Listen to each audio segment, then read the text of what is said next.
Caption ഇട്ടത് വെറുതെ ഒന്നുമല്ല കേട്ടോ, നല്ല അടിപൊളിയായിട്ടുള്ളൊരു മന്തിയുടെ റെസിപ്പി കേട്ടോ എന്ന് പറയാൻ പോകുന്നത്.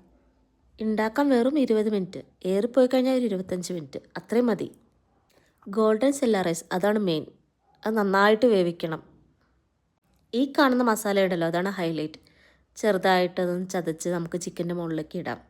സ്പൈസി ലെവൽ തീരുമാനിക്കുന്നത് നമ്മുടെ ഈ പച്ചമുളക്, അത് കുഞ്ഞിതായി ചതച്ചിട്ട് നമുക്ക് ഈ ചിക്കൻ്റെ ഒപ്പം ചേർക്കാം. ഈ മസാലയൊക്കെ അങ്ങ് ചിക്കനിൽ ചേർത്ത് കഴിഞ്ഞിട്ട് നമുക്കൊരു 10 മിനിറ്റ് മാറ്റി വയ്ക്കാം. വേണമെങ്കിൽ മതി, ഇല്ലെങ്കിൽ വേണ്ട. വെറും ഒരു പീസ് മാഗി ക്യൂബ് മാത്രമേ ചേർത്തിട്ടുള്ളത്. കളറിന് വേണ്ടി കുറച്ച് എസൻസും. ഒരു 5 മിനിറ്റ് അപ്പുറം ഇപ്പുറം ചേർത്തത് മറിച്ചിടാം.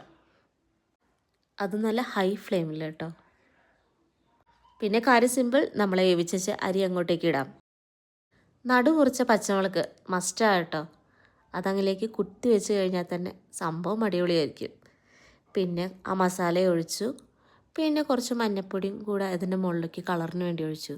പിന്നെ നേരത്തെ ഒഴിച്ച എസൻസിൻ്റെ ബാക്കിയുണ്ട്, അതും കൂടെ അങ്ങോട്ടേക്ക് ഒഴിച്ച് വെച്ച് കഴിഞ്ഞാൽ നല്ല ദമ്മിട്ട് കഴിഞ്ഞാൽ സാധനം റെഡി.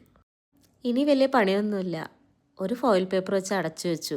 ഒരു അരമണിക്കൂർ ഞാൻ എടുത്തിട്ടുണ്ടാവും. അത് കഴിഞ്ഞതിന് ശേഷം തുറന്നു കഴിഞ്ഞാൽ നമുക്ക് ഈ സീൻ കാണാം. അടിപൊളിയായിരിക്കും. അടി പിടിക്കുന്ന ആരും പേടിക്കൊന്നും വേണ്ട, നല്ല അടിപൊളിയായിട്ട് വന്നിട്ടുണ്ട്.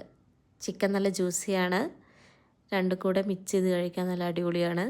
ഇതിൻ്റെ ഒപ്പം കുറച്ച് മയണൈസും പിന്നെ നമ്മൾ മറ്റേ തക്കാളി ചട്നി ഉണ്ടല്ലോ അതും കൂടി കൂട്ടിക്കഴിഞ്ഞാൽ അടിപൊളി മന്തി റെഡി.